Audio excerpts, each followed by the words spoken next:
Well, joining me now on the line is a gentleman who'll be very familiar to those of you who are listening to British hard rock back in the 80s.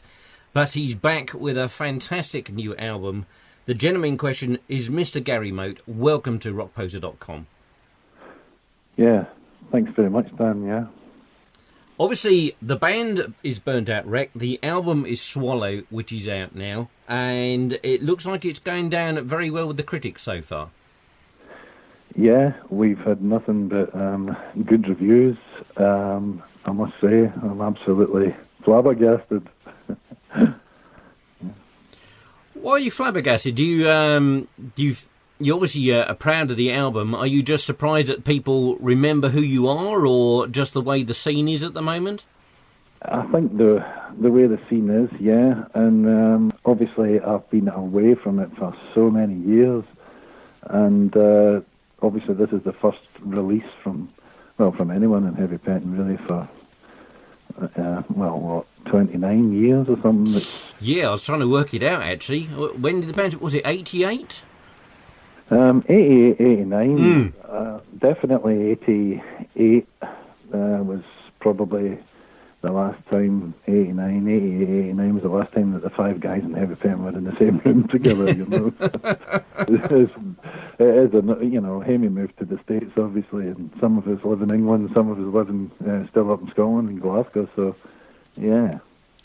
So what made you choose now to come back to the music business, so to speak? Well, I've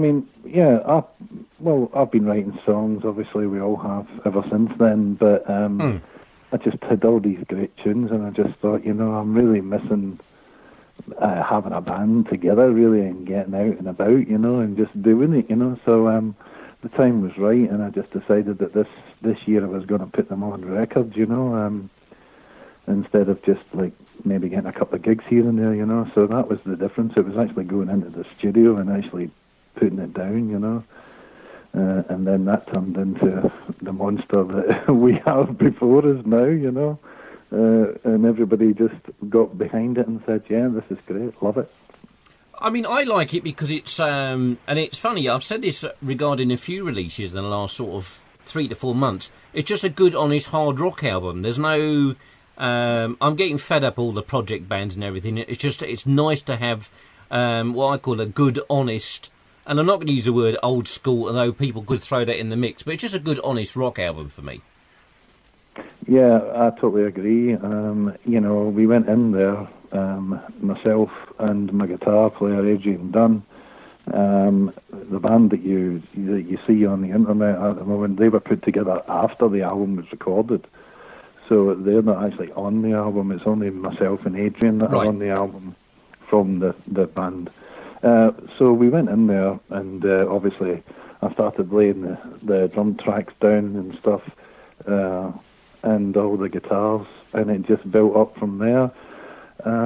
But it's not a drum machine. It's actually, it's real drums. It's not all programmed and stuff, So it does sound like a band playing, because that's obviously the way that I always like to be, It's, yeah, definitely, it's great, and yeah, it does sound like an old school rock classic album. It does, but that's what I wanted. That's what I wanted. Well, I think there's been a bit of a trend building up. I think people are just sort of...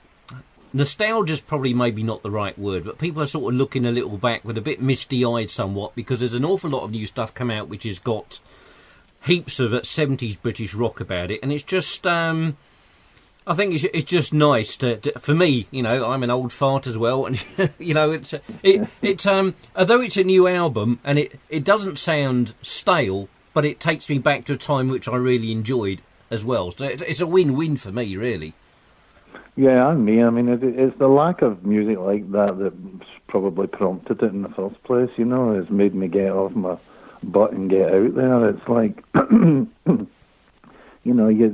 I don't really listen to a lot of music, because I just, I get it on for a couple of bars and I go next. Because it's, I've been there, seen it and done it, and I'm too old to put up with that kind of thing. So, I wanted to create something that, like, I would like, or people my age would probably get their heads around really easily, you know, and I think that I've probably achieved it. Oh, I think you have achieved it. You certainly have. I mean, for people who know me only too well, know that I tell it like it is on more than one occasion. And I've played this album since it got sent to me. I have genuinely played this album rather a lot in the car and in the office because it's just a great album to listen to. I mean, obviously, everyone's going to compare you to certain other singers, shall we say, but there's not a lot you're going to be able to do about your voice, and why the hell should you sing to change that, so to speak? But I don't think there are instances of you, like Mark Storrens, of course, of Crocus and China fame, but you can still hear that Scottish accent seeping through in the background, which changes it quite subtly, to my view. No, well, thanks very much for that. Yeah, but Mark, hints of Crocus.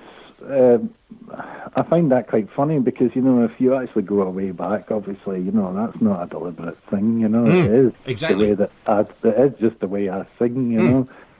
I tend to be singing in the sort of the higher register, and if I start singing too low down, I lose the vibe, I just don't think that's good. It's not party rock for me, you need to be up there, so yeah, that's where my voice is at.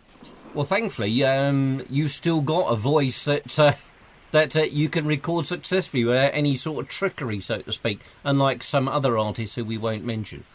I toured with a few of them back in the day, didn't I? So you don't mention, I'll get into trouble. So no, thank you. So going forward, obviously, Burnt Out Rack is now, a proper band. As you say, you brought other guys on board. Obviously, you got Alex on bass, and obviously you brought Miles in on rhythm guitar, and I believe it's Paul's drumming for you. Are you looking at now doing some live dates to support the album? Yeah, obviously a couple of weeks' time we're down in London in Camden in the Underworld. But apart from that date, are you going to be doing any other stuff as well? I mean, I'm guessing probably festivals would be a fair direction to go in.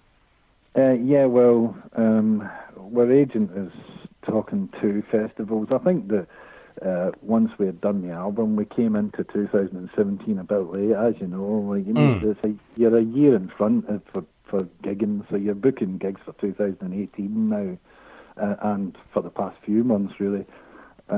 So anything we can get onto, we will obviously try and do that. The bigger festivals, it would be great to get on them at any stage, just to get the band's name out there, obviously. And we are in talks with certain other people, but most of the stuff that we're talking about is going to be, October, November, December time, unfortunately.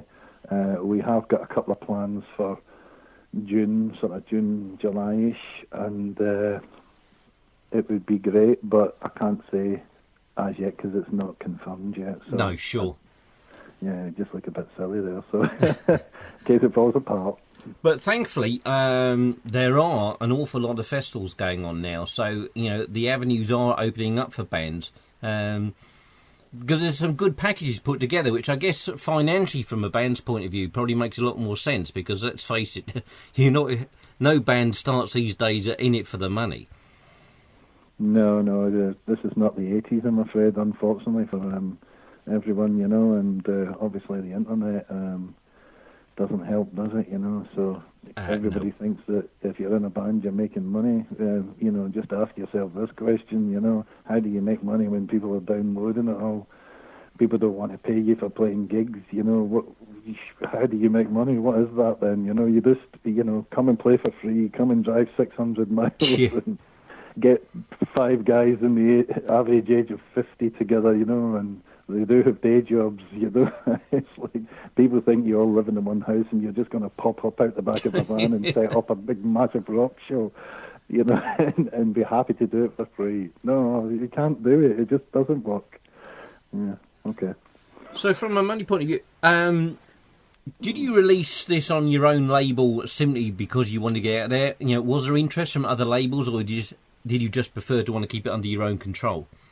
Well, as you know, before Burnt Out Wreck, there was Mother's Ruin, and some of the songs from Mother's Ruin has been carried on into Burnt Out Wreck. Round about 2012, 2013, I started getting a lot of interest from various record companies around the world. Right. So, and what happened with the Mother's Ruin thing is, there's other things in the world called Mother's Ruin, so the name had to go, you know, and once I realised that I better take it seriously, I get an original name, so there was nothing else called Burnt Out Wreck in the world, so that was why I changed the band's name to that. I liked it, and it suits me. I'm the Burnt Out Wreck anyway at 55. Obviously, I don't think that's an exclusive thing, Gary. I think we're all in that position. Anyway, so you know, so yes, I did have company interest way back, and as I say, about 5 years ago. But you know, you don't want to be getting into debt. You know, that's the thing. You know, Heavy Petting had enough of that. The bands in the 80s all still had debt carrying on for years. You know. Oh God, yeah. Big, massive advances in the 80s. You know, they couldn't give you enough money in those days. You know. Without pointing out, they actually wanted it back at some point. Yeah. Well, that and obviously unscrupulous management and stuff, just stealing it all and you know, filtering it all off. You know, it happened to so many people. Oh yeah. Obviously, it probably still does. You know, but so that's why I decided that I'll put it out myself, because then I don't have all that, and I'm not having to pay that back. You know, for the next 30 years. You know, forget that. I guess that's one thing with technology, though. One good thing about technology these days is that you have got the ability to put your own music out. I know a lot of bands seem to be doing that now, and obviously a lot of them obviously raising money through things like, you know, the Pledge Music campaigns and such like. So, you know, it is one way of keeping the music scene alive, because as we know, you know, A&R men are extinct. You know, record labels might be interested, but they ain't going to give you any money. No. I mean, yeah. That's right, and yeah, the pledge thing, I suppose that is a good thing, as long as you do see a product at the end of the day, you know. Well, there is that. yeah, I don't know, I mean, maybe I'm just too old, you know, I just, you know, yeah. Well, Gary, all I can say is I'm pleased that you have come back to the music scene. I say, absolutely love the album. It's just a fully enjoyable package, I think, would be an easy way of putting it. Guys out there, if you've not listened to it yet, do go out and buy yourself, yes, that's buy yourself a copy, either MP3, CD, or whatever is your particular poison, because it's just a refreshing change, so to speak. Hopefully we'll see you out on the road at some point. It'd be great to see you guys live, and I wishes you the best success going forward with the album. Thanks very much, and we really look forward to playing live, because it's the best thing to do. Gary, thanks very much indeed. Cheers, man.